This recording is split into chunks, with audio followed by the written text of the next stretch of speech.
Direction derivatives. Direction मतलब होता है वेक्टर, यानी किसी चीज़ को डायरेक्शन देना आई जे के। और डेरिवेटिव, डेरिवेटिव का मतलब होता है आपका ग्रेडियंट या फिर नॉर्मल समझ लो, या फिर परपेंडिकुलर। कोई सरफेस है आपकी स्केलर, उसके ऊपर आपका परपेंडिकुलर, इसको कहते हैं नॉर्मल, इसको कहते हैं ग्रेडियंट, और इसी को कहते हैं हम डेरिवेटिव।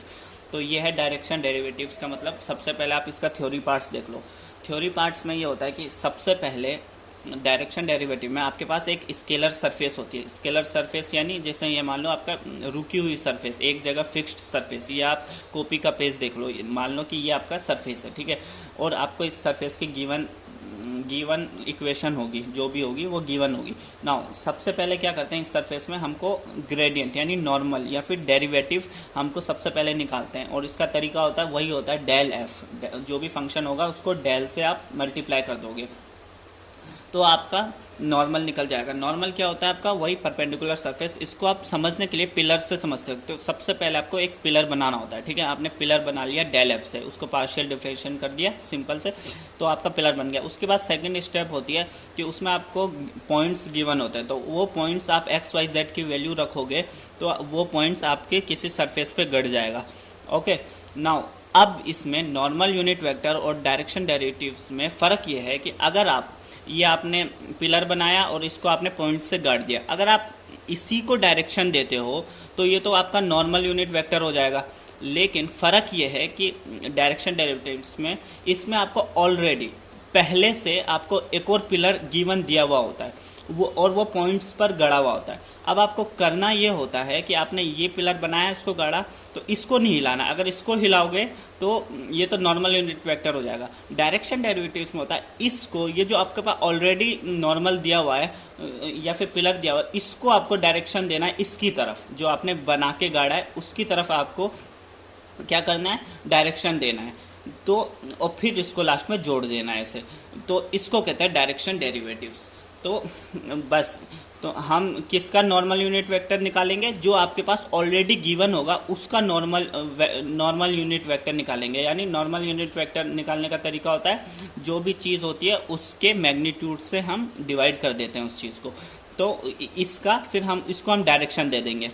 ओके, ये डायरेक्शन दे दिया, पहली स्टेप हो गई इसको बनाना डेल एफ से, फिर इसको गाड़ना पॉइंट की वैल्यू रख के, फिर ये ऑलरेडी गिवन है और पॉइंट्स में गड़े हुए हैं तो इसको डायरेक्शन देना। तीसरी स्टेप आ गई आपकी नॉर्मल यूनिट वेक्टर, और चौथी वेक्टर आप इसको जोड़ दोगे। जोड़ने का तरीका होता है, जब भी स्केलर सरफेस होती है तो उसको डॉट प्रोडक्ट से जोड़ा जाता है। तो जब आप दो इक्वेशन को जोड़ोगे तो आई वाले टर्म्स मल्टीप्लाई हो जाएंगे और प्लस एस होगा, बी जे और B one J B two J multiply हो जाएंगे, plus C one K into C two K. इस तरह से आपकी डॉट प्रोडक्ट हो जाती है, डॉट प्रोडक्ट हो जाता है। तो डायरेक्शन डेरिवेटिव्स का थ्योरी पार्ट यही है। आप क्वेश्चन से भी इस चीज़ को समझ सकते हो जो मैंने अभी बताया। जैसे आपका एग्जाम में क्वेश्चन ऐसा आता है, फाइंड डायरेक्शन डेरिवेटिव। हमको डायरेक्शन डेरिवेटिव फाइंड करना है ऑफ फंक्शन। हमको फंक्शन स्केलर फंक्शन दे रखा है, इसमें डायरेक्शन नहीं आई जाए तो ये हमको स्केलर फंक्शन दे रखा है इस फंक्शन पर, और ये पॉइंट आपके दे रखे हैं, और डायरेक्शन ऑफ वेक्टर। ये डायरेक्शन ऑफ वेक्टर आपको डायरेक्शन डेरिवेटिव में गिवन होता है। ये क्या चीज़ होती है, ये आपका ऑलरेडी जो नॉर्मल होता है वो होता है आपका ये चीज़। तो ये इस तरह से आपका क्वेश्चन आता है। इसमें तीनों चीज़ मैंने आपको बता दी। ये जो सरफेस है, सरफेस दे रखा है फंक्शन, इससे आपको एक नॉर्मल बनाना पड़ेगा, पिलर बनाना पड़ेगा, और ये पॉइंट दे रखा है, उस पॉइंट को गाड़ना पड़ेगा। और ये जो दे रखा है आपको ऑलरेडी, इसको डायरेक्शन देनी पड़ेगी, और इसको डायरेक्शन देने के लिए इसी के मैग्नीट्यूड से हम डिवाइड कर देंगे। तो ये होता है। नाउ अब देखते हैं इसका कैलकुलेशन पार्ट। तो कैलकुलेशन पार्ट करने की वही 3 स्टेप होती है। तो कैसे करते हैं, सबसे पहले स्टेप नंबर 1 होती है फाइंड ग्रेडियंट। हमको ग्रेडियंट फाइंड करना होता है, यानी डेल एफ, यानी नॉर्मल या फिर पिलर बनाना होता है। उसको बनाने का तरीका होता है डेल एफ। आपने नॉर्मल यूनिट वेक्टर लेक्चर में देखा होगा। डेल को हम ऐसे रिप्रेजेंट करते हैं, ठीक है। और f जो भी आपका गिवन फंक्शन होगा, फिर जब ये स्केलर फंक्शन होता है तो हम आई जे के के तीनों टर्म से पूरे f को क्या करते हैं, मल्टीप्लाई कर देते हैं, फिर उसका सिंपली पार्शियल डिफरेंस कर देते हैं। तो स्टेप नंबर 1 आपकी इस तरह से होगी। नाउ स्टेप नंबर 1 हो गई, और फिर आपको क्या करना होगा, जो गिवन पॉइंट्स होंगे उस पॉइंट्स में एक्स वाई जेड की वैल्यू रख देनी है। तो वो आपका नॉर्मल भी बन जाएगा डेल एफ से, और उसको पॉइंट्स पे भी गड़ जाएगा जिस भी सरफेस की पॉइंट दे रखी है। नाउ स्टेप नंबर 2 होती है find the normal unit vector of vector function.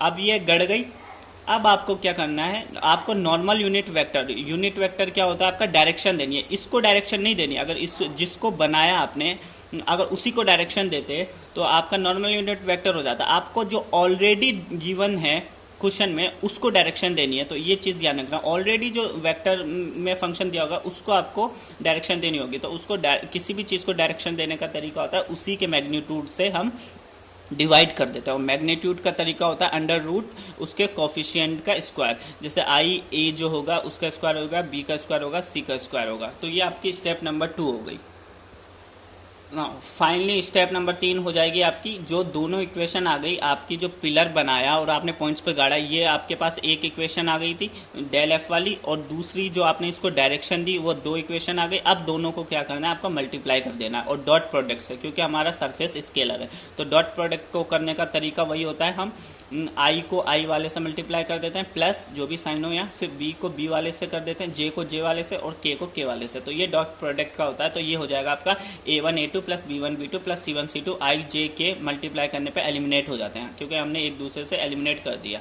तो ये आपका फाइनली आपका आंसर होगा A1 A2। इस तरह से हम 3 स्टेप में इस डायरेक्शन डेरिवेटिव्स को सॉल्व करते हैं। तो आइए आप क्वेश्चन देख लेते हैं, उसमें आपको और अच्छे से समझ में आ जाएगा। तो क्वेश्चन में आपको गिवन है फाइंड डायरेक्शन डेरिवेटिव, वही हमको डायरेक्शन डेरिवेटिव फाइंड करना ऑफ फंक्शन। हमको एक गिवन फंक्शन है, कोई भी फंक्शन हो सकता है, कुछ भी, वो फंक्शन है एट पॉइंट, हमको पॉइंट भी गिवन है, इन द डायरेक्शन ऑफ, किसकी डायरेक्शन की तरफ, ये हमको एक वेक्टर की फंक्शन दिए हुए। तो आपको तीनों स्टेप मालूम है। फर्स्ट स्टेप नंबर 1, आप पहले तो गिवन लिख लोगे, स्केलर फंक्शन आपको ये दे रखा है, वेक्टर फंक्शन आपको ये दे रखा है, पॉइंट्स आपको ये दे रखा है। तो सबसे पहले आपको एक नॉर्मल निकालना होता है, एक नया पिलर बनाना होता है। स्टेप नंबर 1, उसको बनाने का तरीका होता है डेल एफ। डेल आप मालूम ही है, और फंक्शन आप डेल एफ कर दोगे तो डेल एफ आपका ये हो जाएगा, इस फॉर्म में आ जाएगा आपका। नाउ अब फंक्शन जो गिवन है आपका, वो फंक्शन की जगह वो एफ की जगह वो फंक्शन रख दोगे, स्केलर फंक्शन, तो ये हो जाएगा आपका। ये आपने रख दिया, फिर इसको सिंपली पार्शियल डिफरेंशिएट कर लोगे, एक्स को एक्स की टर्म से करो तो ये 1 हो जाएगा, तो वाई क्यूब, यहाँ कुछ भी नहीं है तो ये 0 हो जाएगा। और इसी तरह जे को वाई के रेस्पेक्ट में, तो ये वाई क्यूब है तो 3y स्क्वायर एक्स हो जाएगा, और यहाँ y का 1 हो जाएगा, और z क्यूब, तो इस तरह से। और k का हो जाएगा z के टर्म में, तो ये तो 0 हो जाएगा, यहाँ z नहीं है, और इसमें 3z स्क्वायर y हो जाएगा। तो इस तरह से आप पार्शियल डिफरेंशिएट कर लोगे।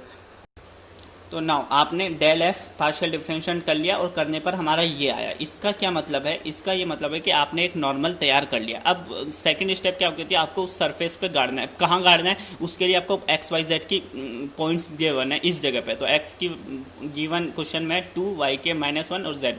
जब आप इस क्वेश्चन में एक्स वाई जेड की वैल्यू रखोगे तो आपको पॉइंट्स में भी वो पिलर या फिर नॉर्मल आपकी जगह भी फिक्स हो जाएगी उस सरफेस पर।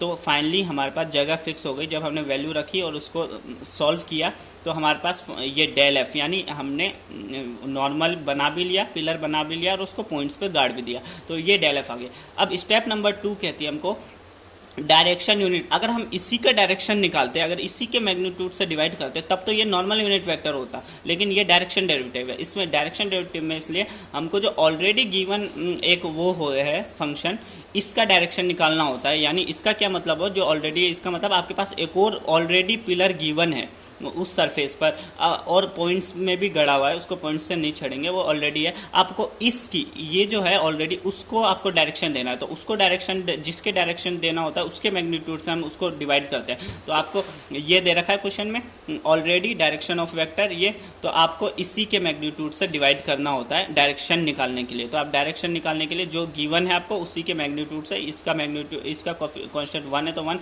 2 है तो 2 का स्क्वायर हो जाएगा, 3 है तो 3 का स्क्वायर हो जाएगा। इसको सॉल्व करोगे तो आपके पास ये स्टेप नंबर 2 आ गई। तो ये आ गया आपके पास। नाउ अब क्या करते हैं, अब ये इक्वेशन नंबर 1 और इक्वेशन नंबर 2 आपके पास 2 आ गई। अब ये आपने करा, ये आपने बना लिया और उसको पॉइंट्स में गाड़ लिया, और ये आपका गिवन था, आपने इसको डायरेक्शन भी दे दी इस मैग्नीट्यूड से डिवाइड करके। अब लास्ट में आपको इसको मल्टीप्लाई कर देना है, यानी जोड़ देना है। तो जोड़ने के लिए डॉट प्रोडक्ट से होगा, क्योंकि स्केलर हमारा सरफेस स्केलर है। तो डॉट प्रोडक्ट आपने पहली इक्वेशन ऊपर वाली ये लिख लिया, और डॉट और इसको लिख लिया। अब आई को आई वाले टर्म से, जे को जे वाले टर्म से, के को के वाले टर्म से मल्टीप्लाई कर दो। तो ये माइनस का आई और प्लस का आई को मल्टीप्लाई करोगे तो हमारे पास -1 होगा, आई आई एलिमिनेट हो जाता है। और प्लस के 7 को आप प्लस के 2 से मल्टीप्लाई करोगे तो आपको प्लस का 14 आ जाएगा। माइनस के 2 से प्लस के 3 को मल्टीप्लाई करोगे तो माइनस का 6 आ जाएगा, और रूट आपको एलसीएम लेके 14 ही आएगा। ठीक है, तो ये आ गया, और आई जे के एलिमिनेट हो जाता है इससे। तो इसके बाद आपके पास जब इसको सॉल्व करोगे तो ये 7 बचेगा अपॉन √14। जब आप उसको और सिंप्लीफाई करोगे तो आप √7/2, ये आपका आंसर हो जाएगा। तो इस तरह से डायरेक्शन डेरिवेटिव्स के हम सारे क्वेश्चन को सॉल्व करते हैं। एक ही तरीका है जिसमें 3 स्टेप्स हैं आपकी।